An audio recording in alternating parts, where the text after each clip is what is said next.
كثير من الناس يبحثون عن طريقة حقيقية ومضمونة للكسب عبر الإنترنت. اليوم راح نشوف كيف الذكاء الاصطناعي غير قواعد اللعبة تماما في عالم التسويق بالعمولة، وكيف ممكن نحوله لمصدر دخل حقيقي.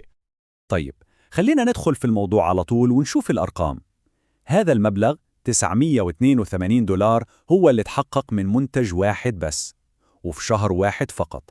يعني إحنا هنا ما بنتكلم عن نظريات، هذه نتيجة حقيقية لاستراتيجية رح نمشي عليها خطوة بخطوة. والرقم الأهم يمكن يكون هذا $0.627. يمكن يبدو صغير، بس هذا هو متوسط الربح لكل نقرة. نعم، يعني أكثر من نصف دولار مقابل كل شخص ضغط على الرابط. هذا يوضح لنا الإمكانيات الضخمة اللي ممكن تتحقق لو الاستراتيجية تنفذت صح. طيب، هذه هي خطتنا لليوم. أول شيء راح نتكلم عن ليش الطرق القديمة ما تنفع. بعدين راح ندخل في طريقة التسويق بالعمولة الجديدة اللي هي 2.0. بعدين بنشوف الخطوات العملية للإعداد، يعني المنتج والرابط. وبعدين المحرك الأساسي لكل هذا، المحتوى المدعوم بالذكاء الاصطناعي. وفي النهاية راح نختم بأهم شيء للنجاح على المدى الطويل، العقلية الصحيحة. يلا نبدأ بالقسم الأول. عشان نفهم الطريقة الجديدة صح، لازم الأول نعرف ليش أغلب الطرق القديمة للربح من الإنترنت ببساطة ما تشتغل. وهنا الفرق يبان بوضوح. الطريقة القديمة يعني ساعات طويلة من الشغل مقابل سنتات قليلة.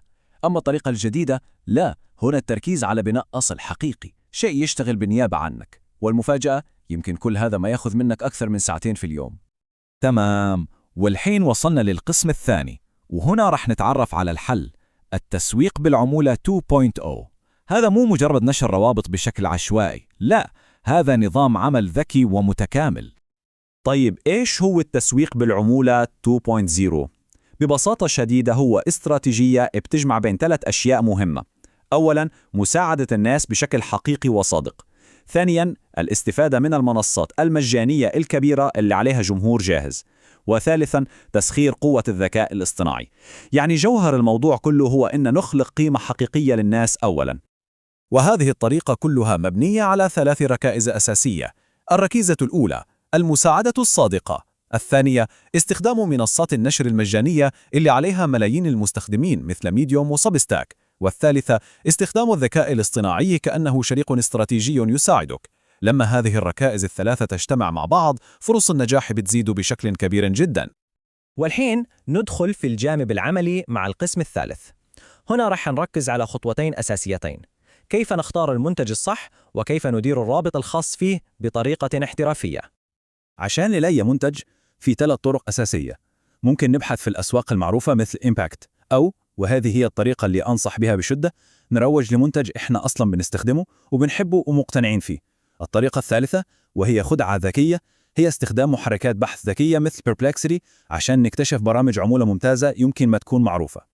طيب، بعد ما نختار المنتج، الشركة راح تعطينا رابط مثل هذا. شوفوا كيف شكله، طويل ومعقد، كله أرقام وحروف. هذا هو رابط التتبع الخاص فينا، ولكن هنا في فخ كبير يقع فيه كثير من المبتدئين. والسؤال المهم جدا هنا، هل المفروض ناخذ هذا الرابط بشكله الخام وننشره في كل مكان؟ فكروا فيها، هذه نقطة حاسمة جدا خصوصا للمبتدئين. الإجابة وبكل وضوح هي لا. هذا خطأ شائع جدا وممكن يكلفك كثير. ليش؟ تخيلوا لو الشركة غيرت هذا الرابط فجأة أو قررت توقفه لأي سبب، إيش رح يصير؟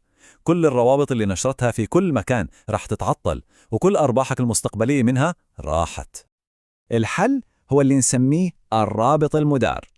فكروا فيه كأنه عنوان ثابت خاص فيكم، عنوان براند.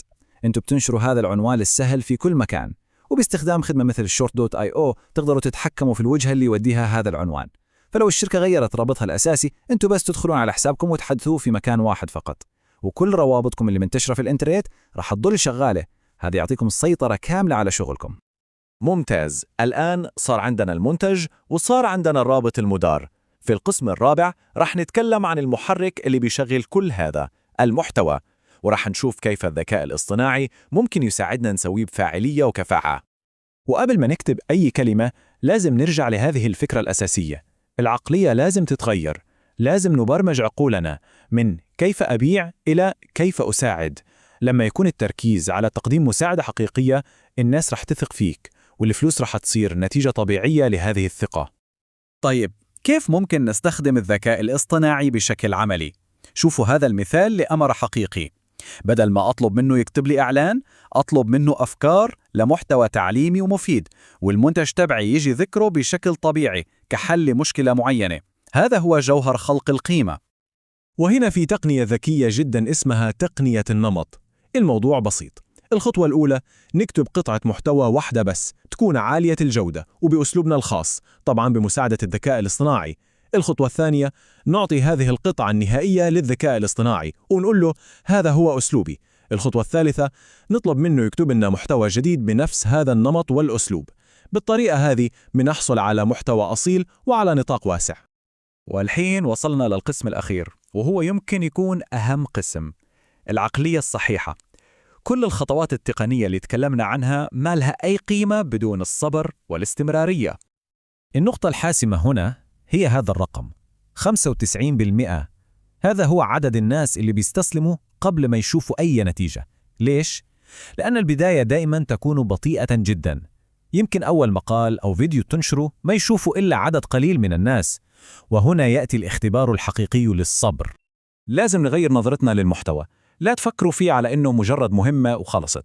كل قطعة محتوى مفيدة تنشرونها هي عبارة عن أصل رقمي مثل عقار صغير أو سهم بيشتغل لصالحكم 24 ساعة في اليوم 7 أيام في الأسبوع. ومع الوقت هذه الأصول بتتراكم وبتشكل آلة دخل سلبي حقيقية. ونختم بهذا المبدأ الأساسي اللي بيربط كل شيء ببعضه. الموضوع في البداية ما بيتعلق بالفلوس، يتعلق بالمساعدة. لما يكون الهدف الأساسي هو تقديم قيمة حقيقية ومساعدة الآخرين، المال رح يجي كنتيجة طبيعية. والسؤال اللي تركنا نفكر فيه هو: إيش هي المعرفة أو الخبرة اللي عند كل واحد فينا اليوم واللي ممكن تساعد شخص تاني؟